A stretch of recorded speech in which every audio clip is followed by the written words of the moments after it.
Hey guys, so I kind of mentioned that I might do one of these videos yesterday, but I had to kind of unwind and rest and let my brain recalibrate because I think my brain was pretty fuzzy yesterday after the race. And I'm starting to feel myself thanks to a lot of carbs in the last 24 hours, a lot of garlic bread from Olive Garden, and then tonight, Will Garrison Brothers is helping me out too. So talking about the race yesterday, it's the day after the race. It's been about 36 hours since I finished, really. The swim, so like, first of all, I woke up at like 2 in the morning because Bryce, my oldest, woke up, and then like my brain immediately just went like, it's go time. It's time to go. Your alarm went off. Let's go, dude. And so I could not shut it off.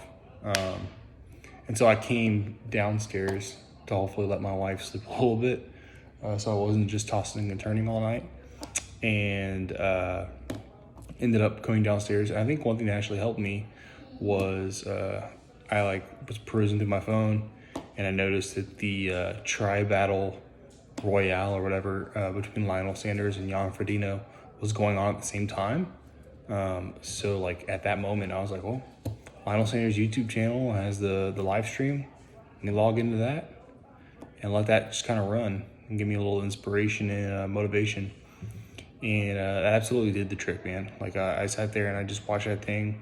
I just let it run, and I didn't have the volume very high or anything. So I was just watching these dudes, like two world-class athletes, do the thing.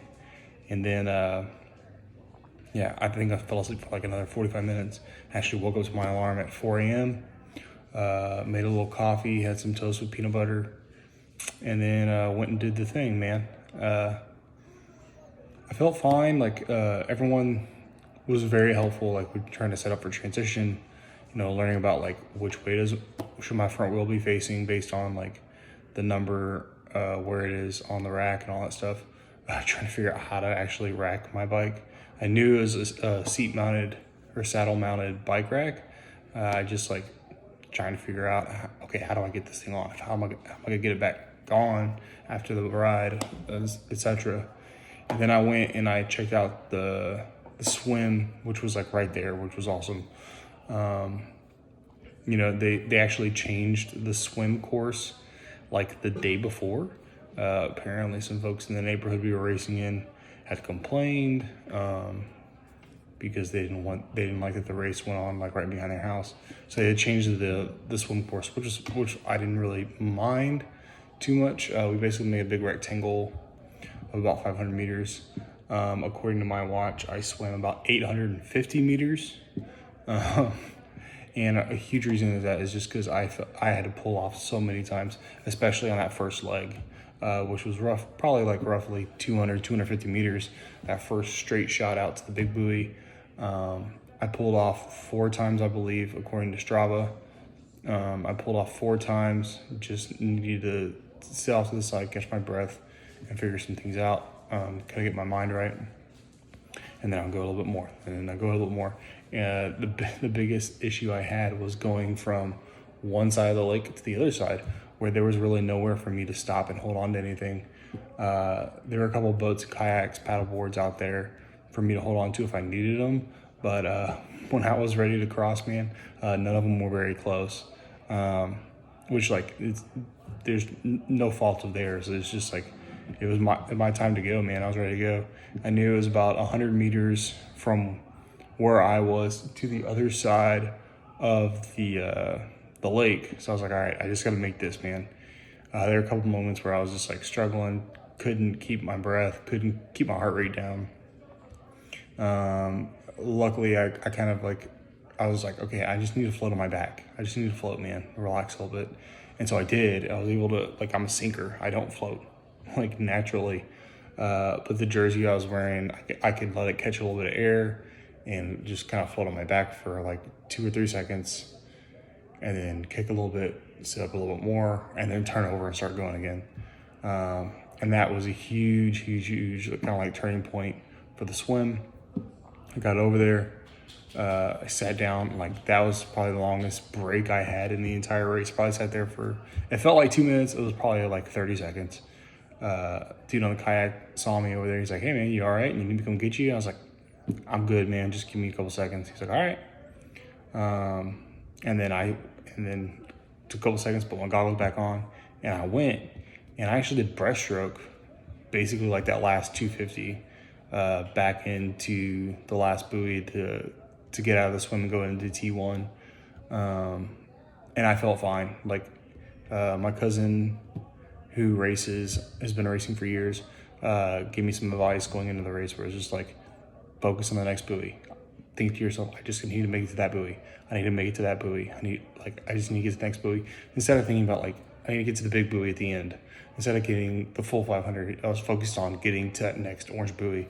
And that was a huge, helpful thing. So thank you, Marci. Like that was a huge piece of advice that clicked at the right time to get me out of the water. The swim time ended up being, I think it was 28:55, which was like on par with what I had been doing in the pool. So I wish I would have been faster, but I like to keep up with my age group. But like the goal yesterday was not to place really highly in my age group. The goal yesterday was to finish feeling strong. So that's what I was able to do. Got out of the water, I walked to my bike. I was like, I'm not running. We try to get my heart rate back down because I felt it pounded at that point. Got to my bike. It was easy to find. Helmet on, glasses on, shoes on. And that's when I started feeling like I can't do this. I started feeling like I was gonna barf. I started feeling sick and all this stuff. And this thought went in my mind is like, dude, all you gotta do is get on the bike and get out there. And like, if you feel sick out then like, no one's gonna blame you for bailing out. But I was just like, I just gotta get out there on the bike. And I got the bike off the rack, walked it out there, still didn't feel great. And then I got into the like area where you're allowed to get on the bike, which is outside transition. Got on the bike, and then like I felt a nice cool breeze because I was soaking wet. So like I had a nice cool breeze. I felt cooler. I felt my heart rate go down. I felt great. And then I was like, okay, I'm good. I'm on the bike now. I go at my own pace. I'm all right. And so that's what I did. The bike, the first, it was 2 loops of about 6.5 miles or so. It felt a lot better. I had a nutrition plan going in, and it was kind of like the second loop of the bike. I had some blocks from Cliff Bars that I was going to use on the second loop, and that's when I busted them out. Like I got through this first loop, and I remember getting through the first loop and thinking, sweet Jesus, I have to do this again. And so I did the second loop. Sorry, Goldberg just showed up on WWE Raw, and everyone's freaking out, but everyone knows he's old. Anyway, so I did that. I got to I took the blocks, and I started feeling a lot better. And like the bike is honestly like a huge blur. It's a fast course. That was the fastest I had done that distance before. I did it under an hour. When I had done that here at home in LaPorte, it took me about an hour 10, an hour 5 to get that distance. So I knocked about 10 minutes off my time on that course. It's nice concrete, it's smooth, it's fast, it's open, not a lot of turns. So that was cool. And then got off the bike at T2, which was the same spot. The transition, I got off the bike. And like, it was this crazy thing where like, people talk about all the time, I did brick workouts. I did all the things they were supposed to do to prep for it. But I got off the bike, and like my legs, the muscles like forgot how to walk for a second. And so like, it was literally like walking my bike back to the rack. And then like my brain was so fuzzy, and I couldn't figure out like, how do I get my bike on this rack without knocking all these other beautiful bikes off the rack too? And so like, that took me a little while. I think I spent over 2 minutes in T2 which was kind of crazy, seeing is that I didn't have to change shoes. All I had to do was take off the helmet and put on a hat. That's all I had to do, grab a little extra nutrition. But that took 2 minutes, and that was all just trying to figure out how to get my bike back on the rack. But again, after I got my bike on the rack, I was like, I'm going to barf. How am I going to get through this run? I had a second bottle of just water. It was an insulated bottle, so I knew it was going to stay cool. And that's when I was kind of like, okay, again, just like with the bike, I just need to get out there. If I walk the whole thing, no one's going to bat an eye. I just need to get out there. I just need to go. And I went. And, man, like, the run was kind of one of those things where, like, after about the first, 10th of a mile, it wasn't very long, it started feeling like I'm running a 5K like I normally would if I was doing it at home, like during training. It started feeling a little bit normal. So that was pretty cool. Like, you could find that good pace. The pace I kind of set in my mind that I wanted to do was not possible. There was no way I was going to do what I wanted to try to do. My goal was I want to finish strong. And so that's what I tried to do during my pacing for the last leg during the run, was I just want to finish strong. So I'm going to get a good pace on the jog going. First half of the run had good shade, which was awesome. Back half of the run had awful shade. So like at that point it was like 8 o'clock, probably like 8:15, 8:30, and I was about 8:30. I was just getting pounded by the sun, and I felt so hot, and I started feeling dehydrated right there. But then like the last quarter mile was shaded again. It was basically like you made the loop, and then you came back and you met up with everyone that was going out for the run. Everyone finishing the run was basically running counter people that were going out on the run. So the shade that I felt at the beginning was what I was finishing with. Finished feeling strong. I felt good at the end. Luckily, Veronica and Bryce were able to make it for right at the end to see me finish. So that was pretty awesome. Just the experience in general was incredibly positive. The triathlon community is incredible, really is. Like, I've never encountered, especially like in sports, a community of people where like we all race against each other, like we're competing against one another, but really like everyone wants to see everyone be successful. So that's really cool. Like, you're on the bike and you think you're all alone, which you are. And you're just like struggling, riding that struggle bus hard, and then just have that one person fly by you on this $4,000 bike and be like, "Hey man, you're doing great." It's like, I don't even know you, dude, but thank you. Like, I needed that. The same way on the run, like, and I was wearing like a U of H jersey, and having random people be like, "Hey, go Cougs!" It's like it took my mind off of like the fact that I was like in immense amounts of pain. Like I wasn't feeling great. Took my mind off that for a second. One other side note, I was telling my wife this yesterday when I was done. For some reason during the run, I found myself laughing about what I was going through. And like some people were just like, "Oh dude, you were just laughing through the pain." And I was like, no, I think I was like, my brain was so fuzzy. I was just like, this is ridiculous. Like, why am I doing this? Why am I having fun doing this? Why am I having fun putting myself through this? Also, I think it's because I realized that I narrowly averted some injury, because like I kind of like stepped on the side of a curb and my left foot bent a little awkwardly, and I was like, ooh, that was a little close. So luckily I didn't get injured. So yeah, like going into this thing, my goals were finish, don't get injured, and finish feeling strong. Like finish feeling like, yeah, like all that training I did for the last 8 weeks was completely worth it, and it paid off. And I think it all did. Going forward, like I'm not done with this sport, not by a long shot. There's a race in Bolivar, like on Bolivar Island in Galveston, at the beginning of October. I'm thinking about signing up for that one.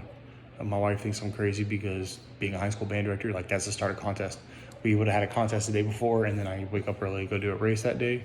That's the making of a psychopath. I think like the Facebook group is like pathetic triathletes, so I feel pretty pathetic if I didn't do it, I think. But yeah, so I'm not done. In fact, tomorrow morning I'm waking up early to go do a swim. I'm gonna figure out the swim thing, and hopefully next race feel stronger and feel a lot more confident. So that's kind of the goal, and that's kind of the mission going forward is build strength, build confidence, and keep going, man. Because the last thing I want to do is be a one and doneer. I want to keep going with this thing because I enjoyed it a lot, and I enjoy the community, and just all the training I enjoyed. It was a great experience. So yeah, if you are someone who is considering doing triathlon in the future, 100% recommend it. If you want advice, or you're not sure where to go for training or guidance or gear or whatever, I'm happy to point you into the avenues that I explored with trying to prepare for this race. Like I've got books, I've got YouTubers that I follow, all this stuff that were super helpful for this. So a couple shout outs. First of all, I want to thank my wife, who supported me 100% through all of my insanity with coming home one day and saying, "Hey babe, I signed up for a triathlon." And she's just like, "Huh, okay." And there was never a day where she was like, "Hey, I think you're doing something stupid and you're gonna kill yourself." It was always like, "Have a great run." It's like, "You're doing great. Keep it going. I'm so proud of you." And that was tremendous. So thank you, babe. I love you. My kids, like all the time. Like I would go for a bike ride or I'd do a brick workout on a Sunday, and my oldest would say, "Daddy, are you going to your triathlon?" Call it triathlon with the F. Like, "No, buddy, it's not today. I'm just going to go work out so I don't make a fool of myself when I do the triathlon." And he was super thrilled with the whole thing. My youngest has no idea what's happening because he's so young. So, but he was like, I just love that dude, and he's crazy. All my friends and family that kept rooting me on through the training and then through race day, thank you. You know who you are. There's too many people to list, so thank you folks. And a huge thank you goes to my cousins, Marci and Cory Brown. You two dudes, you don't realize it, but you kind of inspire me to venture into this sport and this activity. You were the reason that I signed up for this in the first place. I saw how much joy the racing gave you over the years, and I wanted to dive into it. So thank you guys. You also gave me tremendous amounts of advice throughout the entire process. I can come with you with stupid questions or whatever, and you were super helpful. So that's it. That was the Shadow Creek Ranch Triathlon. To the folks of Shadow Creek Ranch Triathlon, the folks put that on with I Try Events, thank you. That was a very pleasant experience for my first triathlon. Again, everyone was super friendly and welcoming. It was super cool to meet everybody. The only criticism I have of that race, and I know the people that put on the race weren't responsible for this, but someone bought beer for the post race, which is brilliant, but they didn't buy quite enough, so I didn't get any beer after the race. I had to wait till I got home, which was beautiful. Come home, crush a Coors Light after the shower. Zang. Thank you guys. Peace out. And be excellent to each other. And party on, dudes.